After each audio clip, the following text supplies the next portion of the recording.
এবার নজর রাখবো বাঁকুড়ার দিকে। বাঁকুড়ায় বিজেপির কোন্দল প্রকাশ্যে। বিষ্ণুপুরে মণ্ডল সভাপতির বিরুদ্ধে প্রকাশ্যে ক্ষোভ। মণ্ডল 4 সভাপতির বিরুদ্ধে প্ল্যাকার্ড নিয়ে বিক্ষোভ। বিষ্ণুপুরে মণ্ডল সভাপতির বিরুদ্ধে ক্ষোভ। সভাপতি অরিজিৎ মণ্ডলকে মানছি না, সভাপতি দূর হটাও। তৃণমূলের সাথে জোটকারী মণ্ডল সভাপতিকে মানছি না, মানবো না। সম্মান হানিকারী মণ্ডল সভাপতি মানছি না, মানবো না। বিজেপি জিন্দাবাদ। আমাদের সঙ্গে রয়েছেন প্রতিনিধি দেবব্রত। দেবব্রত, অভিযোগ উঠছে যে তৃণমূলের সঙ্গে আঁতাত রয়েছে নাকি, তো এই বিষয়ে বিজেপি নেতৃত্ব তারা কি বলছে? একদমই দেখো, বিজেপি নেতৃত্ব যেমনটা জানাচ্ছি, বিজেপি বৃহত্তর দল, এই ছোটখাটো সমস্যা হয়ে থাকে, এটা তাদের ইন্ডোরের বিষয়, অভ্যন্তরীণ বিষয়, তাদের সঙ্গে কথা বলে সমস্যা মিটে যাবে, এমনটা কিন্তু মণ্ডল সভাপতি এবং বিজেপি নেতৃত্ব জানাচ্ছেন। এছাড়াও তারা জানাচ্ছেন যে মণ্ডল সভাপতি যাদের নির্বাচন করা হয়েছে তারা এই বছরই প্রথম নির্বাচন প্রক্রিয়ার মধ্য দিয়ে মণ্ডল সভাপতি নির্বাচিত হয়েছে, ভোটাভুটির মধ্য দিয়ে, অর্থাৎ যে সক্রিয় কর্মীরা রয়েছে তারাই মণ্ডল সভাপতি করেছে। সেখানে দাঁড়িয়ে মণ্ডল সভাপতিকে মানছি না, মানব না বললে হবে না। আর সেখানে দাঁড়িয়েই কিন্তু বিক্ষুব্ধ যে বিজেপি কর্মী সমর্থকেরা রয়েছে তারা কিন্তু এদিন বিষ্ণুপুর সাংগঠনিক জেলার যে বিষ্ণুপুর মণ্ডল রয়েছে, বিষ্ণুপুর 1 মণ্ডল, সেখানে যে মণ্ডল সভাপতি রয়েছে তার নিজের বুথে অর্থাৎ ভরাতে সেখানেই একেবারে বৈঠক করে প্ল্যাকার্ড হাতে নিয়ে তারা বিক্ষোভ দেখাতে থাকে। তাদের দাবি যে মণ্ডল সভাপতি হয়েছে, এই মণ্ডল সভাপতি নির্বাচনে তার ভুল হয়েছে, নির্বাচন প্রক্রিয়া সঠিকভাবে হয়নি এবং তারা সেই মণ্ডল সভাপতি তৃণমূলের সঙ্গে আঘাত রয়েছে। পাশাপাশি তাদের দাবি যে মণ্ডল সভাপতি কর্মীদের সঙ্গে ভালো ব্যবহার করছে না, অর্থাৎ এই মণ্ডল সভাপতি থাকলে আগামী দিনে দলের ক্ষতি হবে, 26-এর নির্বাচনে হেরে যাবে বিজেপি। যে কারণেই কিন্তু এই মণ্ডল সভাপতিকে মানছে না, মানবো না বলেই একেবারে প্ল্যাকার্ড হাতে নিয়ে বিক্ষোভ দেখাতে থাকে কর্মী সমর্থকেরা। সমগ্র বিষয়টাকে নিয়ে কিন্তু কটাক্ষ করছে তৃণমূল, কারণ জানাচ্ছে যে বিজেপির অস্তিত্ব নেই বিষ্ণুপুরে।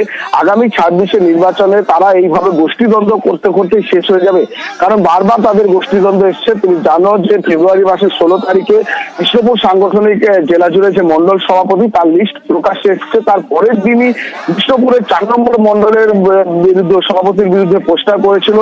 এদিন আবার মণ্ডল 1-এর বিরুদ্ধে একেবারে প্রকাশ্যে সমাবেশে ক্ষোভ উগরে দিলেন বিজেপির বিক্ষুব্ধ কর্মী সমর্থকেরা। বেশ, ধন্যবাদ। আর যার বিরুদ্ধে অভিযোগ সেই মণ্ডল সভাপতি, তিনি কি বলছেন তার বক্তব্য শোনাবো। পার্টির কিছুদিন আগে সংগঠন পর্ব অভিযান চলেছিল, সেখানে পার্টির যারা অ্যাক্টিভ কার্যকর্তা তারা ভোট দিয়ে আমাকে মণ্ডল সভাপতি নির্বাচন করেছিল, আমি কিন্তু তাদের ভোটেই নির্বাচিত হয়েছি। অতএব মানবে না বা চলবে না, হচ্ছে না, এগুলো দেখুন, এগুলো পার্টির অভ্যন্তরীণ বিষয়ে বসে কথা বলা যায়, কারণ পার্টির সবাইকে তো সমানভাবে পদ দেওয়া সম্ভব না। এই কিছু মানুষ পদের জন্য এসব নোংরামি করে, কিন্তু এগুলো কোনো ব্যাপার না। এগুলো আমরা দলীয়ভাবে যারা এইসব সমস্যার সৃষ্টি করছেন, আমরা আগামী দিনে তাদের সাথে বসে এগুলো মিটিয়ে নেওয়ার চেষ্টা করব। যে খবরের দিকে নজর রাখবো, শিয়ালদা স্টেশন, আর সেই স্টেশন থেকে বিপুল আগ্নেয়াস্ত্র উদ্ধার করা হয়েছে। শিয়ালদায় অস্ত্র সহ এসটিএফ এর জালে 1 অস্ত্র সহ পাকড়াও মালদার বাসিন্দা। ব্যাগে জামা কাপড়ের আড়ালে আগ্নেয়াস্ত্র। ধৃত শেখ হাসানের ব্যাগে মেলে 6টি আগ্নেয়াস্ত্র ও কার্তুজ। তবে সেই ব্যক্তি কিভাবে পুলিশের জালে ধরা পড়লো, কিংবা সেই ব্যক্তির পরিকল্পনাই বা কি ছিল, আমাদের সঙ্গে সরাসরি রয়েছেন প্রতিনিধি সান্নিক। সান্নিক বলতে পারবে, সান্নিক, কিভাবে পুলিশ পাকড়াও করলো সেই ব্যক্তিকে, আর সেই ব্যক্তি কোথা থেকে কোথায় আসছিল, তার পরিকল্পনা কি ছিল, এই বিষয়ে কি সামনে আসছে তথ্য?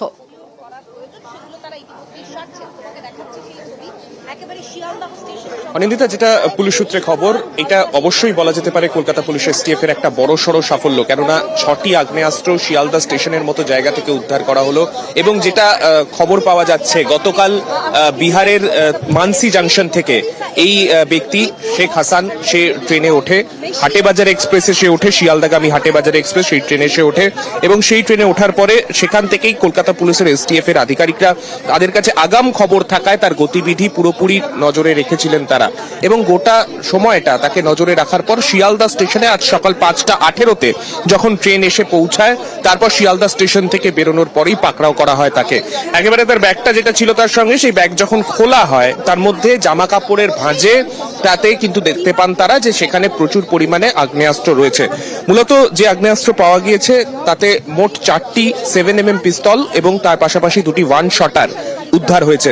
এই অস্ত্র কি কারণে কলকাতায় আনা হয়েছিল, মূলত অস্ত্রের ব্যবসা নাকি অন্য কাউকে পাঠানোর উদ্দেশ্য ছিল, এই সমস্ত বিষয় কিন্তু খতিয়ে দেখা হচ্ছে পুলিশের তরফে, এবং ঠিক তার পাশাপাশি এই গোটা চক্রে কে কে যুক্ত রয়েছে সেই বিষয়টাও কিন্তু খতিয়ে দেখা হচ্ছে কলকাতা পুলিশ এসটিএফ এর তরফে।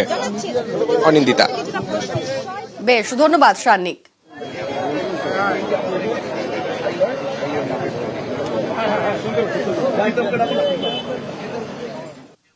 কল থাকলেও মেলে না জল, জানেন কোথায়?